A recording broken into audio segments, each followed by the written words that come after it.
સરગવાનું શાક કે સરગવાની કઢી બનાવવાની વાત આવે ને તો સૌથી પહેલાં તો તેની સિંગને બાફવાની હોય છે. પણ આજ ડિમ્પલ્સ ડિશીસમાં સરગવાનું શાક તે રીતે તૈયાર થશે કે સિંગને બાફવાની જરૂર નથી, લસણ ડુંગળીના ઉપયોગ વગર, ઓછા તેલમાં, ચણાના લોટના ઉપયોગ વગર પંજાબી શાકને ટક્કર મારે તેવું સ્વાદિષ્ટ શાક પણ મિનિટોમાં. તો જેમના માટે મેં 6 થી 7 આપણે જે સરગવાની સિંગ આવે છે ને તે લીધી છે. અને બને ને તો સરગવાની સિંગ એકદમ ભરાવદાર હોય ને, એકદમ અંદરથી માવો ભરેલો હોય તેવી લેવાની, એકદમ કૂણી કહેવાય છે ને સોફ્ટ કહેવાય તેવી લેવાની. આ સિંગને પહેલાં તો મેં 2 ભાગમાં કટ કરી લીધી છે, તો અત્યારે તમને કદાચ 12 થી 14 ટુકડા લાગશે. હવે આપણે તેમાંથી આટલા 2-3 ઇંચ જેટલા ટુકડા તૈયાર કરવાના અને પછી તેને 2 ભાગ કે 4 ભાગમાં કટ નથી કરવાનું, બસ આ રીતે વચ્ચેથી કટ લગાવી દેવાનું. અને કટ લગાવ્યા બાદ પણ આખી સિંગ જ રહેશે. જો આ રીતે 2 ટુકડા નથી થતી, આ રીતે કટ લગાવવાનું કે અંદર છે ને તે આપણે મસાલો ભરેલો હોય ને કેવું શાક તૈયાર થાય તેવું તૈયાર કરી શકીએ. જો કે આપણે આમાં કંઈ મસાલો ભરવાની ઝંઝટ નથી કરવાની, તેમ છતાં અંદરથી આપણે મસાલા સાથે શાક તૈયાર કર્યું હોય ને તેવો જ લુક અને ટેસ્ટ આવશે. તો આપણી શીંગ તૈયાર થઈ ગઈ છે. તો હવે આપણે ગ્રેવી તૈયાર કરીશું. તો ગ્રેવી માટે 3 થી 4 નંગ જેટલા ટમેટાના ટુકડા મિક્સરમાં લઈ લેશું. 3-4 મરચાંના ટુકડા આપણે મિક્સરમાં લઈ લેશું અને 2-3 ઇંચ જેટલા આદુના ટુકડાને મિક્સરમાં લઈ લેશું. અહીંયા મેં લસણ ડુંગળીનો ઉપયોગ નથી કર્યો. તમારે કરવો હોય તો તમારા ટેસ્ટ પ્રમાણે લસણ અને ડુંગળી બંને ઉમેરી શકો છો. પણ આજે આપણે એ રીતે શાક તૈયાર કર્યું છે કે જે લોકો લસણ ડુંગળી નથી ખાતા ને તે લોકો પણ સ્વાદિષ્ટ શાક તૈયાર કરી શકે, પણ મિનિટોમાં, ઓછા તેલમાં અને બીના ઝંઝટ. હવે તેની ગ્રેવી તૈયાર કરી લેશું. તો આ રીતે આપણી ગ્રેવી છે તે તૈયાર થઈ ગઈ છે. તો હવે આપણે ગ્રેવીને સાઈડમાં રાખી દઈશું અને આપણે અહીંયા સીધું જ શાક તૈયાર કરવાના છે. શીંગને બાફવાની ઝંઝટ નથી કરવાના. તો મિનિટોમાં શાક તૈયાર કરવા માટે કુકરમાં 2 થી 3 ચમચી જેટલું તેલ ગરમ કરીશું. એકદમ ઓછા તેલમાં શાક તૈયાર થશે. જનરલી ભરેલા શાક છે ને તેમાં તેલનું પ્રમાણ વધારે હોય છે, પણ આજ આપણે ભરેલું શાક હોવા છતાં ભરવાની ઝંઝટ વગર તૈયાર કરવાના છીએ, છતાં પણ ઓછા તેલમાં તૈયાર થશે. તો આ રીતે તેલને ગરમ કરી તેમાં મીઠા લીમડાના પત્તા, સૂકા લાલ મરચાં, રાઈ અને જીરું ઉમેરીશું. થોડી હિંગ પણ ઉમેરી દઈશું. ખડા મસાલા તમે તમારી ઈચ્છા મુજબ ઉમેરી શકો. અને પછી આપણે અહીંયા જે સરગવાની શીંગ તૈયાર કરી છે ને તેને ઉમેરીને એકવાર ચલાવી દઈશું. અહીંયા તમે આ રીતે શાક તૈયાર કરશો ને તો એટલું સ્વાદિષ્ટ બનશે કે વાત ના પૂછો. અને બીના ઝંઝટ તૈયાર થશે. માત્ર 10-12 મિનિટ જેટલા ઓછા સમયમાં તમારું શાક તૈયાર થઈ જશે. એ પણ એકદમ સ્પેશિયલ મસાલા સાથે તૈયાર કરીશું ને તો પંજાબી શાકને ટક્કર મારે ને તેવું શાક તૈયાર થશે, જેથી જે લોકો સરગવો નથી ખાતા ને તે લોકો પણ આંગળા ચાટતા રહી જશે. અને આવા 300 જેટલી બીમારીઓને સરગવો દૂર રાખે છે ને તેના ગુણધર્મોને પોષક તત્વો મેળવી શકો તે માટે. તો આ રીતે ગ્રેવી ઉમેરીને ફરી એકવાર સરગવા સાથે મિક્સ કરી દઈશું. ને પછી અહીંયા આપણે કેલ્શિયમનો ભંડાર 1 કપ જેટલું દહીં ઉમેરીશું. તમારે છાશ ઉમેરવી હોય તો અડધા કપ જેટલી છાશ ઉમેરવી, પણ દહીં ઉમેરતા હોય તો 1 કપ જેટલું ઉમેરવું. અને પછી આપણે આ દહીંને ઉમેર્યા બાદ ફટાફટ ગેસની ફ્લેમ ધીમી કરી દેવાની અને સતત ચલાવવાનું.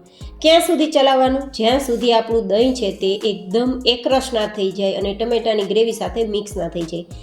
જો આપણે આ રીતે ચમચો નહીં ચલાવીએ અને ગેસની ફ્લેમ પણ ધીમી નહીં રાખીએ ને તો દહીં ફાટી જશે. તો દહીં ના ફાટે તે માટે આ પ્રોસેસ કરવી ખૂબ જરૂરી છે. તો આ રીતે એકવાર મિક્સ થઈ ગયા બાદ હવે આપણે તેમાં ટેસ્ટ પ્રમાણે મસાલા ઉમેરીશું. ગાઈઝ, એકવાર આ શાક તૈયાર કરજો, તમને બનાવવામાં પણ મજા આવશે ને જે લોકો સરગવો નથી ખાતા ને તે લોકો પણ આંગળા ચાટતા રહી જશે. તો હવે અહીંયા 1 ચમચી જેટલું નમક, 1/4 ટીસ્પૂન જેટલો હળદર પાવડર અને 2 ચમચી જેટલું કાશ્મીરી લાલ મરચું પાવડર ઉમેરીશું. અને પછી આ રીતે તેને એકવાર મિક્સ કરીશું તો મસાલા એકદમ સરસ મિક્સ થઈ જશે.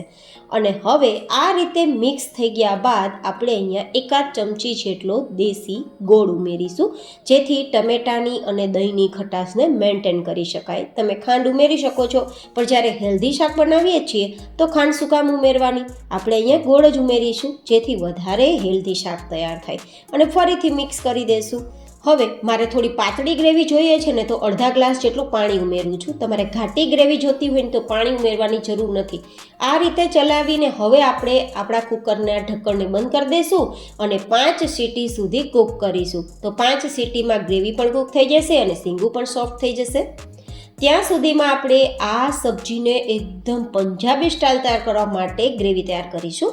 તો જેમના માટે કડાઈમાં 4 ચમચી જેટલા આખા ધાણા લેશું, સાથે 1 ચમચી જેટલું જીરું, 1 ચમચી જેટલી આપણે વરિયાળી લેશું અને અડધા ટુકડા જેટલો તજનો ટુકડો, 2 બાદિયા લેશું અને 1/4 ટીસ્પૂન જેટલા આપણે લવિંગ લેશું, 2 આખી એલચી લેશું, કાળી એલચી, અને થોડા 4-5 કે 5-6 જેટલા સૂકા લાલ મરચાં, 2 તમાલપત્ર. અને પછી આ બધી જ વસ્તુને એકદમ ધીમા ગેસની ફ્લેમ પર 1-8 મિનિટ માટે શેકી લેશું. શેકાઈ ગયા બાદ તેને નીચે ઉતારીને પરફેક્ટ ઠંડા કરવાના.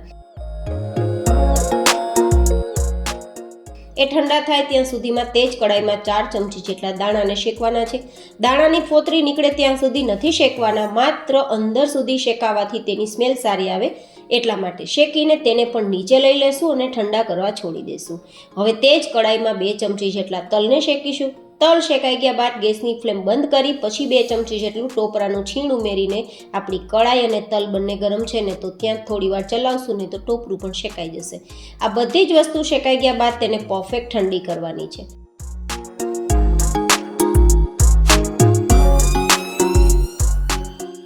અને ઠંડી થઈ ગયા બાદ મિક્સર જારમાં પહેલાં તો ટોપરું, તલ અને માંડવીના દાણાનો પાવડર તૈયાર કરી લઈશું. આ રીતે આપણા ખડા મસાલા છે તે ઠંડા થઈ ગયા છે ને તો તેને પણ આપણે મિક્સરમાં લઈ લેશું. તેમાં આપણે અડધી ચમચી જેટલી હળદર અને અડધી ચમચી જેટલી હિંગ ઉમેરીશું, 1 ચમચી જેટલું નમક ઉમેરીશું અને 1 ચમચી જેટલું આપણે અહીંયા આમચૂર પાવડર ઉમેરીશું, 1 ચમચી જેટલી ખાંડ ઉમેરીશું અને પછી આ બધા જ મસાલાને ગ્રાઇન્ડ કરી લઈશું. હવે આ રીતે ગ્રાઇન્ડ થઈ ગયા બાદ આપણે જે માંડવીના દાણા, તલ અને ટોપરાનો ભૂકો છે તે પીસ્યો છે ને તેને આ રીતે ઉમેરી માત્ર 1 ચક્કર મિક્સરમાં લગાવી દઈશું તો બધું જ મિક્સ થઈ જશે. આ બધા જ મસાલા ભેગા નથી પીસવાના, નહીંતર એક સરખું ટેક્સચર નહીં આવે. બસ એટલા માટે મેં અલગ અલગ પીસ્યા છે અને પછી આ રીતે મિક્સ થઈ ગયા બાદ આપણો મસાલો તૈયાર છે.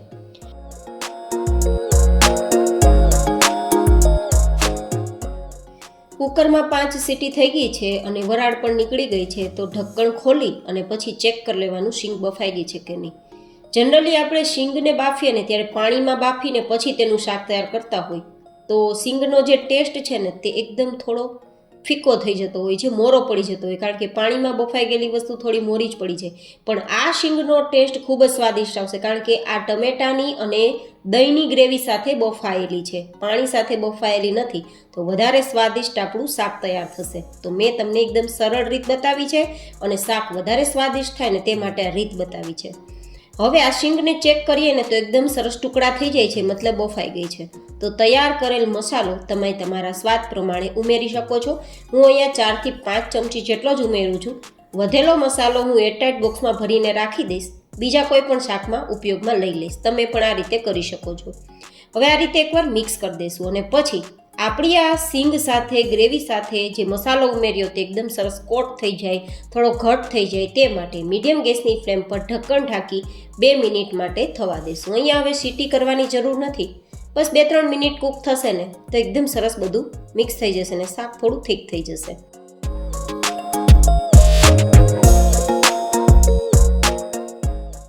તો હવે 2 મિનિટ પછી ફરીથી કુકરમાંથી વરાળ નીકળી ગઈ છે અને ઢક્કણ ખોલીને જોઈએ ને તો એટલો સરસ એટ્રેક્ટિવ લુક આવ્યો છે કે જોઈને જ ખાવાનું મન થઈ જાય. તો ધાણા ઉમેરી મિક્સ કરીને સર્વ કરીશું.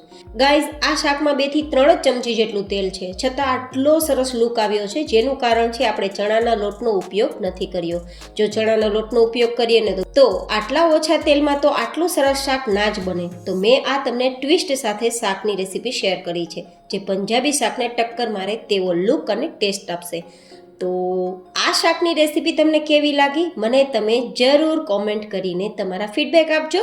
ફરી મળીશું એક નવી જ હેલ્ધી રેસીપી સાથે. ત્યાં સુધી stay healthy and stay happy.